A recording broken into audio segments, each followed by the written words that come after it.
And we're live. We're live. Good morning, everybody. Good morning, everybody. We're always on location in two different spots, but Dan is even farther away this morning. Yes, And yes. people might be interested in knowing where you're at, Dan. Yeah, I'm way up in northwest Minnesota at the Micah Retreat Center. And so Deborah and I have come up here, do some work up here, check everything out. And yeah, very beautiful. Spring's happening. There's still snow in the ditches, which is kind of wild. Mm-hmm. But yeah, so we're in the North Country. It's easy to social distance up here. Yeah, all there is lots of flat distance. Yes, lots of distance. Specialize in distance up here. If someone walks towards you, you can see them coming from 3/4 of a mile away. So from 4 or 5 miles away, actually. depending how the air quality is that day, I guess. Hey, Kathleen. Good morning. Morning, Kathleen. So I'm just going to throw up our description here because Dan and I were struggling with how to articulate things this morning and we have lots of thoughts, but in distilling it into 200 characters or less is hard. But we are currently experiencing, at a deeper level, the insufficiency of the way our society and churches do formation. And we're going to talk about what does do formation mean? Right. How can we be formed to have a deeper, more holistic way of perceiving the world? This came up because we were having this in the comments of our last conversation. There was a lot of comments that showed us the different ways people are perceiving the same thing. And how even just this idea of seeing, like there's this collapsing that happens in political conversations where we will recognize that our society shapes people and that like things like systemic racism are a problem and that we're all in the same boat together. But we'll still want to somehow at the end of the day, if somebody does something racist, make sure that we articulate it as an intentional choice they made as a bad person. Like we want to moralize. And that tends to collapse down this whole formation and process. Like that it's possible. There's all sorts of like stuff on this. Reading Hannah Arendt is a great place to start looking at this. It's possible to be entirely racist in all of your actions without ever intending to be racist or even having a self-reflectively racist thought. Right. Right. Yeah. This gets at the question of formation. Like how does that sort of idea connect with this idea of spiritual formation and spiritual practice? And well, and as we were saying before we started, even this notion of formation, right? Even what does that mean? Such a hard thing to get at. And yeah, Mark, you can share your example, which I thought was really great of what you were talking about. Yeah, I mean, this has to do with like the whole Western assumption about how learning happens. So formation. So if you look on a job board, like Indeed, for a job in spiritual formation at a church, what that means is, and you look at the job description, it means teaching classes to children and teenagers. And so, which is weird because somehow we assume that everything else is for the adults. And even like formation, so then the assumption is the formation the adults get is the sermon, right? So formation is understood to be education in the Western mode of information dumping. Right. And so we see this in the way pastors are trained, right? So pastors are trained in seminaries that are based on this Western educational model, which basically says, yeah, if you want to be a pastor, so the way that you get formed in that is you learn a lot of information and you learn how to do some stuff. And then you're ready to go. And and so this holistic idea that who we are as people and how we see the world, so that the world that we inhabit, that we get formed into that. And again, this is just a really hard concept for us because we are making the assumption that the world we see, the world I see, is the same world you see, same as the world everybody listening sees. And it's not as if we've created something or invented something, but actually that is what happens. right? That there is this forming out of all of the inputs that the world gives to any individual. We select a certain set of those inputs, and we form and create them in a certain way. And this is the basic field of contemplative psychology, right? That the contemplatives in many different traditions have discovered this over thousands of years. And and again, to even get that that's going on is a really complicated thing. Yeah, and it doesn't have to be overt. So it's not like some of us do, but most of us don't take a book when their children are like learning to understand words and read to them books that tell them what patriotism means and what they have to do in order to be good subjects in our society. That stuff is almost all learned passively, but you learn that if you act in certain ways, like if you do certain things with an American flag, for example, or if you don't stand and put your hand on your heart at a sporting event, or you don't vote, you don't do these things that we think of as being a good American. If you don't do those things, you get like negative reinforcement. And so we're all shaped into thinking this is the normal way, a mode of being in our society is to be an American this way. Right. We didn't have to take a class on it. We were shaped this way. Yeah, exactly. And, that's true from the largest thing to the smallest thing. Mm-hmm.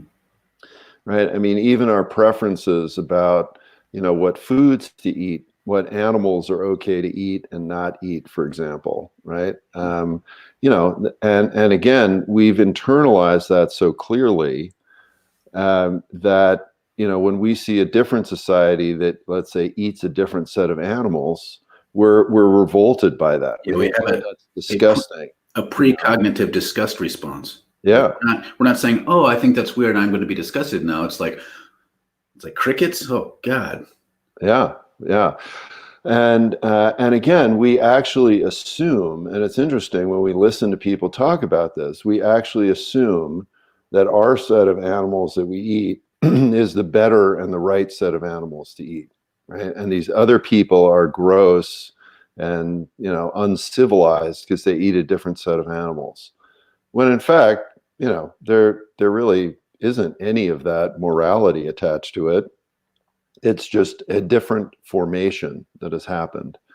And so this gets down so we have all these assumptions baked in, and this is why then an education model where it's just dumping information is flawed, because we didn't make this through a set of well-reasoned rational choices.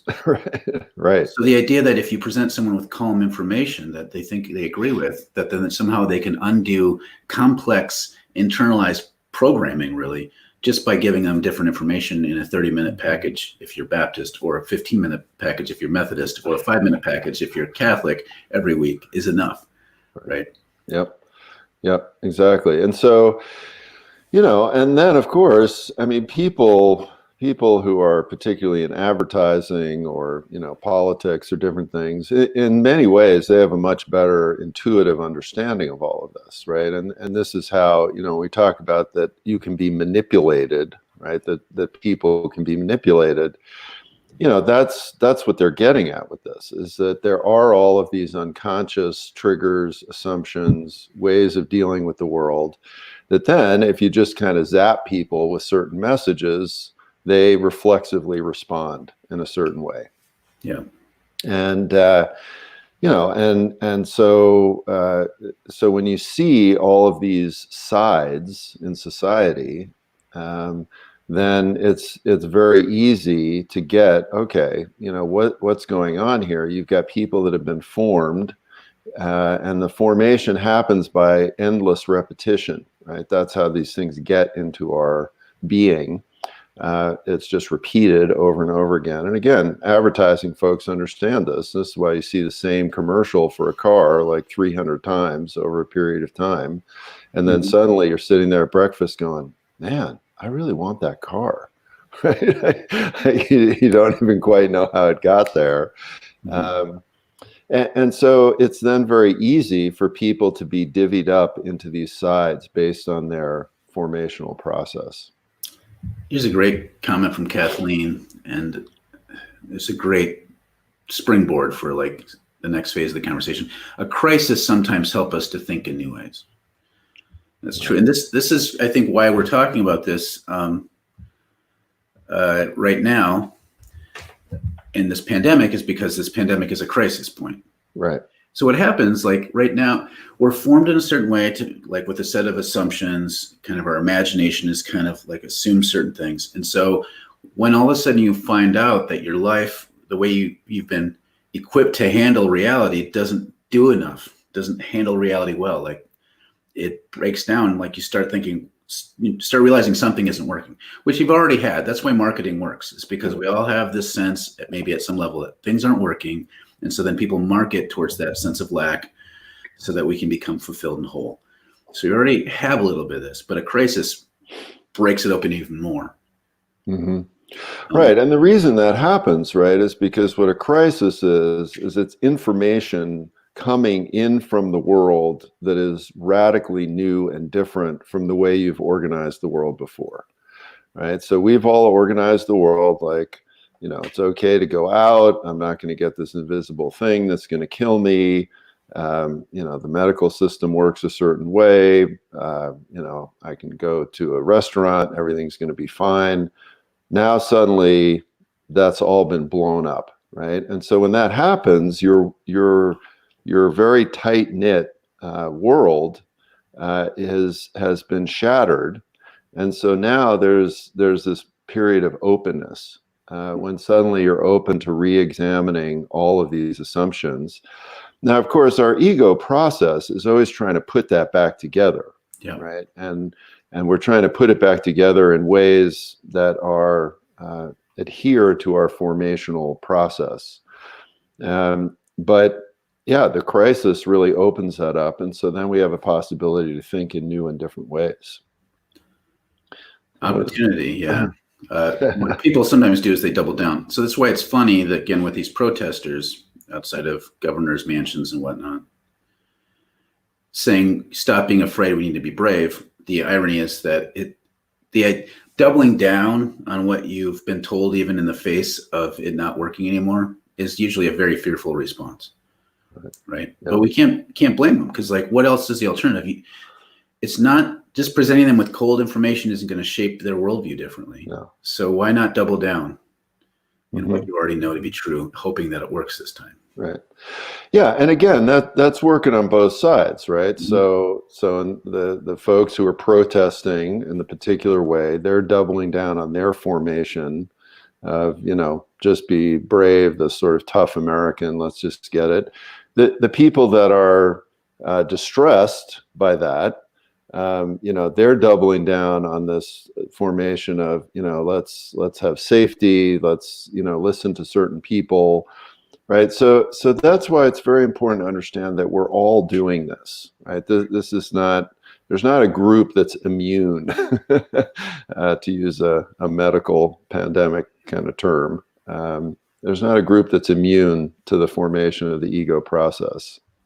No. We got a couple other good comments here. Yes. And Nick writes, the piecing together could lead to shifts either to left or right, as in the 20s.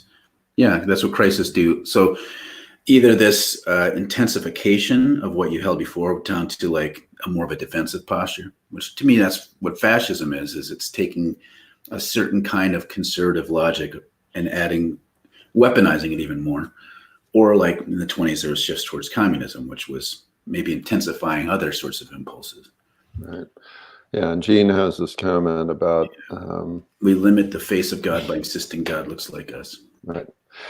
Yeah, I mean, there's a fun, succinct phrase that gets at this, right? That God made human beings in God's image, and human beings kindly returned the favor. And so, right, so one of the things that, again, this formational process covers everything. And so one of the things that it covers is, right, how we understand God. So we form God in our image, our idea of how God should be. And we think that's real God, but that's also actually just our view of God, our version. Yeah, Connie's got a comment. Spiritual practices ground us during a crisis rather than being swayed by others. I mean, this is the challenge, right? So, this is one of my little sticky wickets, I guess, is the way, there's been books coming out about how, like, mindfulness, like that spiritual practices can be ways of reinforcing self-delusion. It can be if you, right. But it doesn't have to be. So it's not that spiritual practices just magically do something. But at the same time, the contemplative, like, unless there's some way of noticing how we're noticing things and building on that, we're more likely to stay stuck.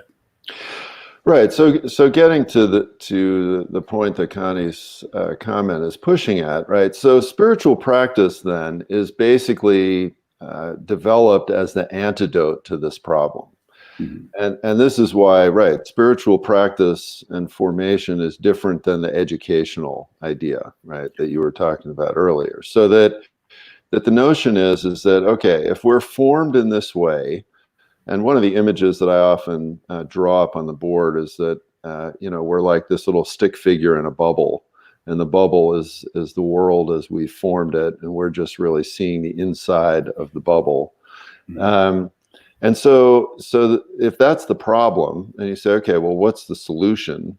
And so spiritual practice and the spiritual life is seen as the solution, where just by paying attention in very great and repetitive detail, that bubble, that worldview starts to dissolve, right? And so we begin to allow other inputs in and to see the world in a more holistic, open sort of way. We got this is long. From Maria. I was inspired by the liturgical calendar to invent my own. My calendar has 12 months named for different spiritual qualities divided into 4 quarters, separated by week-long holidays celebrating a different aspect of Christ's life. I struggle to live into the calendar, but to the extent that I have, it has really influenced me. I never would have thought that changing the name of the month would have such an influence. Wow, that's awesome. Yeah. And what that reminds me of actually is the Ignatius 40-day spiritual practice, right? Which is doing a very similar thing, not over the whole year, but over 40 days, kind of reflecting deeply on different aspects of Jesus's life and life experience, and that meditating on that, right, it forms us in a different way. And, Maria, what you're talking about and what you've noticed, right, is that just by changing the name of something, that starts to change how you're formed, right? It starts to change what you're thinking and how you perceive reality. And that really gets at how powerful the formation process is, and how we can start to do things to form ourselves differently. And this is kind of gets into, like, I see the benefit of the traditions we've received from the church and the different practices and cherishing them, but also recognizing that some of the ways we've inherited, especially American style Christianity, becomes this almost defensive posture of protection that lends itself easily towards these sorts of toxic, kind of pathologized ways of responding right now. So immigration is an example, right? If you have this evangelical framework that you're taught about, that evangelism is taking goodness to the place where badness is, and so that people can be saved from badness, and then you say you're doing it out of love, it's why people are always like, well, how can you send missionaries overseas, but when those people come here, you somehow don't want them here? Well, right. It entirely fits that's how you look at it. If that's the bad place where you have to send the good people to save the bad people from the bad things, right? So that's a formation process of privileging yourself over and against others. So of course you're going to want to build a wall. You also think you're doing everybody a favor by evangelizing them. You're formed into that way of thinking by the way that the Great Commission is articulated, the way we do church, the idea of focusing on Jesus's death, all that stuff is very formational spiritually, and it connects very well in a certain way with our current political climate. Right. Yeah, and again, part of our formation as Americans, right, is this individualism where we actually think we're not formed by anything. Yeah, that everything is a Right. rational choice that I made Right. as a Yeah. autonomous consumer. Yeah, and so and I mean I encounter this all the time, and I'll be working with somebody and I'll say to them, well, every week, every Sunday, every conversation you heard as a kid, this particular message about Christianity, you were hearing that over and over and over and over again, and that had a profound effect on you. And people will look at me with this funny look in their face, like they've never really considered that that had any effect on them. Because again, part of what they were also being told was, yes, I am this rugged individual and I think for myself and do for myself, and I'm not impacted by anybody. And so it's this really, really interesting cultural phenomenon. But of course, they're being affected by all these things all the time, very deeply, and in a very powerful kind of way.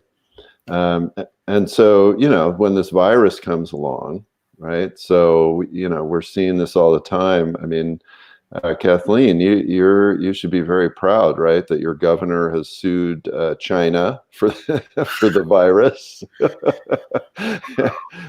and and that's very typical of this formational process. And the number of people, again, intelligent, rational, even people who think of themselves as progressive, who I've seen make these incredibly negative comments about China, Chinese people, and they don't even see it, right? And it's just part of this instinctive formational process where we've been hearing, ever since I was a kid, that the communist Chinese are bad, Mm-hmm. and you hear that enough over 40, 50 years, that has an impact on you. It's an assumption that you have to, if you counter it all, it's because you're actually a communist yourself. Like that's the assumption. Like, so it's like when Bernie Sanders said something positive about Right, about Cuba. in Cuba, people freaked out. It's Right. like Yep. they had a great literacy program. Like, why is that? Right. Yep. Yeah. No, absolutely. Yes, Kathleen, we will sue the virus. Yeah. Well, good luck collecting. Right. Here's a comment from Faith. I come out of charismatic world. Yeah, me too. I struggle with the people who hear from God who hear really crazy things. They say the Bible is their guide for testing, but they remain very one-sided politically. Is that a spiritual formation issue that excludes diverse experiences outside of one's culture? Yes. Yes. Yes. It's amazing to me how much the charismatic experiences around me I had always reinforced the things that everyone already tended to believe. Right. Yeah. And, again, in the discernment world, there's kind of this joke about this. Like, you say you're doing a discernment process, and then at the end of the discernment process, you find out that God likes all the people you like and dislikes all the people you dislike. Mm-hmm. And if that has happened, you should be highly suspect of your process. But that's, you're just doing that out of your formation, right? And, and we see this all the time with the Bible. I mean, the Bible says a lot of different things. And, yet when people go to it to say, oh, I'm just reading the Bible and doing what it says, of course, they're cherry picking the things that reinforce their formational process. There's a comment from Connie. A pastor moved into our congregation from Africa and made the observation that when in Africa, white people are friendly, but now he's in America, white people are very negative. Confusing for him. Yeah, I bet that's confusing. Yeah, and that's the perfect example of what Mark just talked about, right? So the xenophobia isn't a big factor when you're in the land of the stranger. It's when the stranger comes into your land. It's all of a sudden xenophobic thoughts because it's a defense posture. Well, and again, also when the white pastors are going to Africa, they're like, "Oh, this is so wonderful! We're going here to to convert people and evangelize. And then there's also that strange thing that you hear, and you hear this all the time from white American Christians. Oh, it's so wonderful. These poor people are so happy. And they share what little they have. Yeah, and they share what little they have, and it's just great and beautiful. But there's also this, which is never spoken, ... but don't come to my country, right? It's like I'm going to the petting zoo or something. Oh. Kathleen writes, many of us were formed by the sinner's prayer. We can never believe hard enough. Mm-hmm. Yeah. Right, and that's a perfect example. And there, in many spiritual traditions, right, they recognize there's this whole thing in Buddhism called slogan practice. And we recognize that when we repeat these little slogans over and over and over again, I mean, not only do they stick in our head, but they form our entire world. And so, right, if you're just told over and over, the sinner's prayer, that's it. That's what you got to do. That's what you got to say. Mark, you'd probably be better explaining that than me. Well, it's a sort of confessional posture, right? So you have to assume a certain things about yourself, being a particular kind of wretched, undeserving person, that human beings deserve hell. Right. And then God saves us. So we have to invite in God's salvation. But that assumes so much. Like, this is why we're able to just, again, think about what that says. I deserve hell. Everyone does, except by God's grace. And then when an immigrant crosses the border, they break a law. It's like, well, I love them. I want them to be saved, but they broke a law. So if they experience severe punishment, it's like they shouldn't have broken a law. They deserve what they get. That deserve what they get mentality is very punitive, and it justifies everything. It's what justified, let's go there, like Nazism was like it's not that they just despised Jews generically. They despised Jews and saw them as fundamental lawbreakers, not fit for society. And so it was, people went along with it because, like, yeah, I might not like everything that the Nazis are doing, but look at what the Jews did. They kind of had it coming. I've heard that from people still. Yeah. It's the logic we use for all sorts of things. Dorinda writes, Rudyard Kipling, White Man's Burden. Yeah. Yeah. And then here's a comment from Jan and Hannah. What is your take on Richard Foster, Dallas Willard's take on the spiritual disciplines? I'm not super well versed. I know Richard Foster wrote his books on celebrating the disciplines. Maybe you can. Yeah, I mean, that would probably be a longer, more detailed conversation. I mean, I think that they both have a lot to offer in that regard. I don't know if there's some particular thing that you're getting at there, but again, the notion of these spiritual disciplines and the notion of the spiritual life also comes always with a whole worldview and set of assumptions, right? And so, again, spiritual practice or spiritual discipline cannot be lifted out independent of some kind of context and set of teachings. And so, so whenever we, read a book about this or we're thinking about this, it's very important to always begin to practice noticing and being aware of what are the contextual assumptions, right? That, and one great example of this, one of my friends and another living teacher and mentor, Don Matthews, has done a lot of work on the whitening of Egypt, right? And the fact that that really, as spiritual life and practice in Christianity got moved to the Roman Empire and then to Europe, they basically had to pretend that Black people had nothing to do with our origin stories and spiritual practice. When in fact, Egypt is an African country and was largely ruled by folks who were dark-skinned. And so, that's another example of this formational process where there's this sense that, our spiritual tradition is white. And that's something that, we very much have inherited and that really needs to be re-examined. Just a few comments, and then I wonder if I can Yeah. circle back just for a second to kind of something. But Nick writes, the desire to save becomes permission to rule over and change rather than seeing salvation as liberation. Amen. Absolutely. Context is It's queen. queen. Yes, context is And it says, everything. saving ourselves keeps the power with salvation. Saving others. Saving others. Sorry. Well, yeah. Keeps the power with us. Salvation as liberation invites each of us to free ourselves. Yeah. And this is, I want to get back to this thing I kind of started with. Like, I can still imagine people are watching this thinking somehow like there's this is a liberal worldview thing, that somehow the more educated you are, the more morally good you are. This is a strong one. And we're talking about formation, which is very different.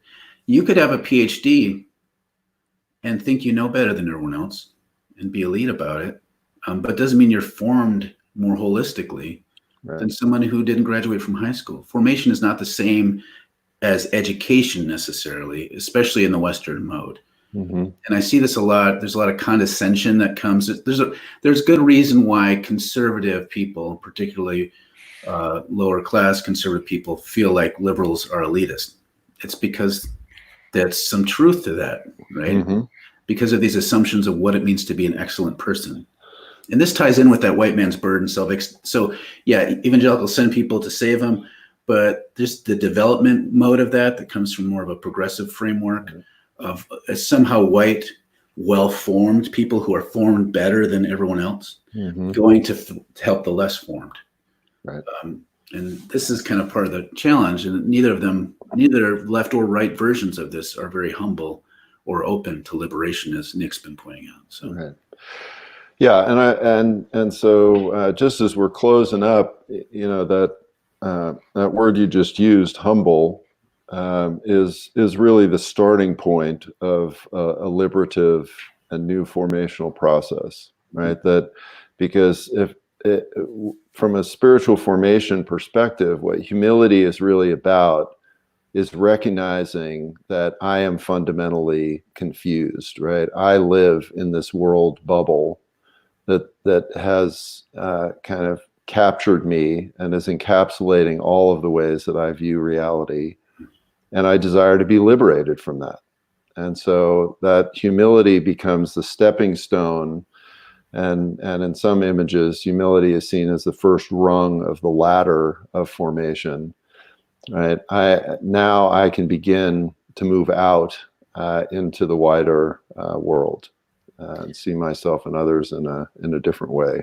Yeah. And just to add a little nuance to that, which, humility doesn't equal lowly the way, like me being humble, recognizing my lack is not the same as like a Black woman realizing that she's bought into formation and that her humility might look very fierce. Right. Example, and that's good. Yeah. Yeah. And that just gets at, the lowly shall be lifted up and the powerful should be brought down. Mm-hmm. So when you become humble as an oppressed person, you actually become more powerful. Right? Yeah. That's the paradox of that. So here's a great comment from Maria, and maybe this will kind of close us out. We're going over time, but this is Dan stuff Dan and I love to talk about, so we could go on forever. Maria writes, I am very suspicious of churches who emphasize discipleship because the practice seems to involve a lot of control and judgment. Amen. I mean, this is a big issue. There's a tension here because spiritual practices really aren't at their best when it's just something you do on your own as an individualist sort of practice, but at the same time, a lot of collective spirituality is very oppressive and controlling. So I don't want to be naive about this. Yeah. Yeah. And so that's one way to start to understand your formation as a practice is to actually start to ask, what do these words mean? Right. So you get a word like discipleship that gets thrown around in a particular church or context. And there's always this assumption that everybody knows what the word means. And that's an indication of the formation that has happened, right? When we start to examine those things more closely, that can become liberative because we start to say, well, from your point of view, discipleship is about just doing what the senior pastor says. That's interesting. What does discipleship mean in other ways, in other contexts? Mhm. So yeah, so thanks for watching. We will be back on tomorrow. As Mark said, we could go on about this for a long time, but we're already over time.